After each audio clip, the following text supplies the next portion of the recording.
Assalamualaikum warahmatullahi wabarakatuh. Saya Afifatun Nadifah dari Bimbingan Konseling Pesantren dan Madrasah. Di sini saya akan menjelaskan sedikit tentang sejarah berdirinya pondok pesantren yang sudah saya ambil, yaitu Pondok Pesantren Darussalam di Kabupaten Jember. Pada awal mulanya berdirinya Pondok Pesantren Darussalam ini berawal ketika pengasuh atau kiai pulang dari menimba ilmu di kota Madinah. Kemudian kiai ini sudah terkenal eh, mempunyai wawasan yang sangat luas sebelumnya. Jadi oleh karena itu kiai mempunyai kesibukan untuk membina sebuah pengajian di masyarakat-masyarakat yang di sekitarnya serta warga-warga yang ada di daerahnya. Salah satu rutinan pengajian yang dijalankan oleh kiai yaitu di daerah Talangsari di Kota Jember, yang mana di situ berada di pondok pesantren Al Ashra peninggalan dari Kiai Haji Siddiq. Di sela-sela kesibukan beliau menjadi pembina pengajian, beliau juga mempersiapkan cikal bakal untuk berdirinya pondok pesantren Darussalam di Kota Jember, yang mana sekarang sudah menjadi pondok pesantren yang cukup terkenal dan cukup besar di Kota Jember. Pondok Pesantren Darussalam ini bertempat di Jalan Muhammad Yamin nomor 25 di Tegal Besar, yang mana berada di atas tanah sekitar seluas 8 hektar. Kemudian pada tanggal 27 Rajab tahun 1987, Kiai telah meresmikan berdirinya Pondok Pesantren Darussalam ini, yang menjadi awal berdirinya sekolah formal di Pondok Pesantren Darus ini, yaitu SMP plus Darussalam, kemudian MA Darussalam, kemudian ada SMA BPPT Darussalam, dan SD Darussalam, dan yang terakhir yaitu ada TK Darussalam. Saat didirikan, kondisi lokasi sangatlah sepi, belum seramai pada saat ini, yang mana pada dahulu kala itu masih sepi, belum ada kendaraan, dan listrik pun menggunakan diesel, yang mana hanya ada beberapa orang santri yang menimba ilmu di pondok pesantren Darussalam. Yang pertama kali meletakkan batu didirikannya pondok pesantren Darussalam ini yaitu Kiai Asy'ad Syamsul Arifin, yaitu seorang kiai karismatik yang berasal dari kota Situbondo. Kiai Asy'ad ini merupakan orang tertua dan orang yang sangat dihormati di kalangan Jami'iyah Nahdlatul Ulama. Kiai Asy'ad ini dan kiai senior lainnya seperti Kiai Haji Ahmad Siddiq Jember dan Kiai Haji Ali Maksum Jogja pada tahun 1984 menjadi seorang tokoh kunci yang sangat menentukan derap jalannya Nahdlatul Ulama, yang mana pada saat itu Nahdlatul Ulama berada dalam ambang kehancuran karena badai konflik internal. Untungnya Kiai Asy'ad dan kiai karismatik yang lainnya telah berhasil menyelesaikan konflik ini, sehingga oleh karena itu sangat tepat kiranya jika kiai yang juga abah dari Kiai Haji Fawaid Asy'ad Situbondo sekaligus pengasuh pondok pesantren Salafiyah Syafi'iyah ini yang didaulat oleh Gusyus atau kiai dari pondok pesantren Darussalam untuk meresmikan pondok pesantren Darussalam. Kemudian ternyata Kiai Haji Ahmad atau ayah dari Gusyus adalah senior dari Kiai Asy'ad Syamsul Asy'ari. Sebaliknya, ketika Kiai Asy'ad bermaksud mendirikan Mahat Ali pada tahun 1990, Gus Yus dan juga Gus Nadir merupakan kakaknya dimintai bantuannya untuk turut serta dalam merumuskan pendirian program pendidikan pasca pesantren tersebut.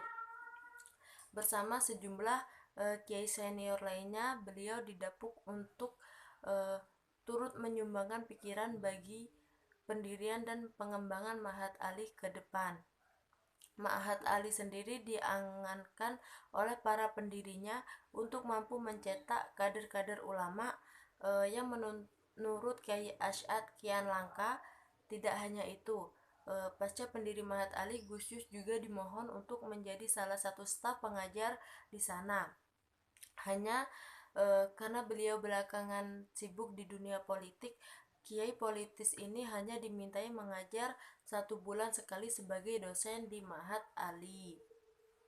Dikit demi sedikit, Kiai Yusuf mendirikan pondasi demi pondasi untuk pondok pesantren Darussalah.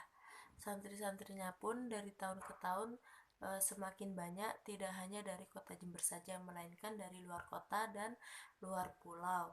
Kemudian karena maksud modernisasi pondok pesantren Darussalah, Gus Yus akhirnya mendirikan sekolah umum seperti TK, SD, SMP Plus, SMA BPPT, MA atau MAK Darussalah. Kendati demikian, suasana dan aura salaf pondok pesantren Darussalah tetap dipertahankan hingga kini. Nampaknya Gus Yus hendak menerapkan kaidah usul fikih, yaitu al-muhafadhah ala qadi mi asyalih wal ahdu bil jadidi aslah, yang mana meneruskan tradisi salaf yang baik tetapi juga mengambil nilai modern yang baik. Selain itu, Kiai Yusuf juga politisi ini membangun Masjid Megah yang rencananya kini menjadi Islamic Center. Mungkin benar juga kata Kiai Asy'ad Situbondo pada Gus Yus ketika bertiga beliau, Gus Nadir dan Kiai Haji Hasan Bash pada 10 Ramadan tahun 1990 secara khusus dipanggil oleh Kiai Asy'ad. Kemudian Kiai karismatik asal Situbondo tersebut mengatakan akan menjadi besar pondok Anda. Nah, tukas Kiai Asy'ad sambil menepuk dada Gus Yus atau Kiai Pondok Pesantren Darussalah yang berada di sebelahnya. Nampaknya ramalan Kiai Sepuh ini benar-benar menjadi kenyataan. Sedikit demi sedikit, setapak demi setapak, Pondok Pesantren Darussalah semakin ditata dengan baik dan dengan hati. Santri-santrinya juga semakin banyak. Informasi terakhir yang didapat yaitu jumlah santrinya putra dan putri sudah mencapai 750 orang. Kemudian sementara yang di luar pondok sekitar 500 orang. Sungguh prestasi yang luar biasa. Dalam usia yang muda, pesantren baru ini cukup dikatakan maju dan besar. Hingga saat ini usia Darussalah sudah mencapai pada usia 20 tahun, sebuah usia yang dikatakan Gus Yus dalam acara peringatan Darussalah yang ke-17 ini sebagai cukup dewasa. Kemudian Kiai juga mantan Ketua Franski Kebangkitan Bangsa MPR RI periode 1999 sampai 2004. Ini berharap pesantrennya Darussalah akan menjadi mandiri dalam artian kata segala sesuatu yang berjalan di pesantren lebih karena sistem yang berjalan.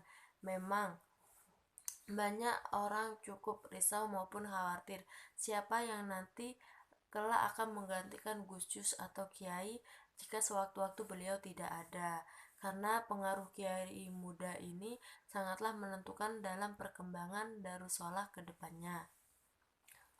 Tapi kerisauan ini sendiri sudah dijawab setelah ditinggal Gus Yus. Kegiatan di pesantren Darussalah tidak terganggu dan tidak terbengkalai. Hal ini dikarenakan Gus Yus telah meletakkan dasar-dasar manajemen pondok yang profesional. Segalanya berjalan apa adanya sesuai dengan sistem yang berlaku. Dan bahkan pesantren Darussalah semakin menjelma menjadi pondok yang sangat diminati oleh masyarakat sekitar. Hal ini dibuktikan dengan semakin bertambah banyak santri yang mondok di pesantren Darussalah.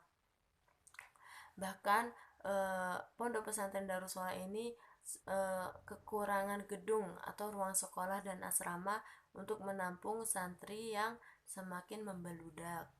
Pada tahun 2004, Kiai Yusuf Muhammad atau pendiri Pondok Pesantren Darussalah mengalami kecelakaan pesawat yang mengakibatkan beliau wafat.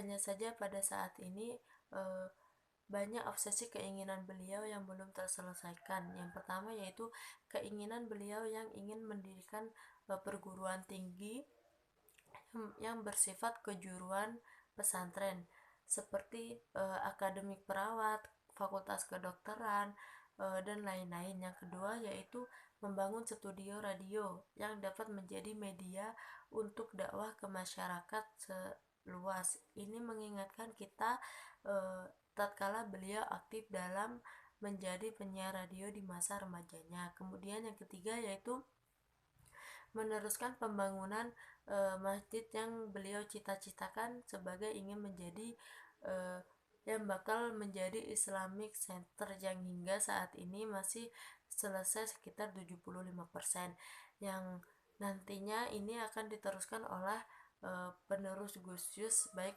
baik dari Gus Nadir dan atau guru-guru dan ustadzah-ustadzah yang berada di Darussolah. Nah, mungkin cukup segitu yang bisa saya sampaikan dari sejarah berdirinya Pondok Pesantren Darussolah. Jika ada salah kata mohon maaf.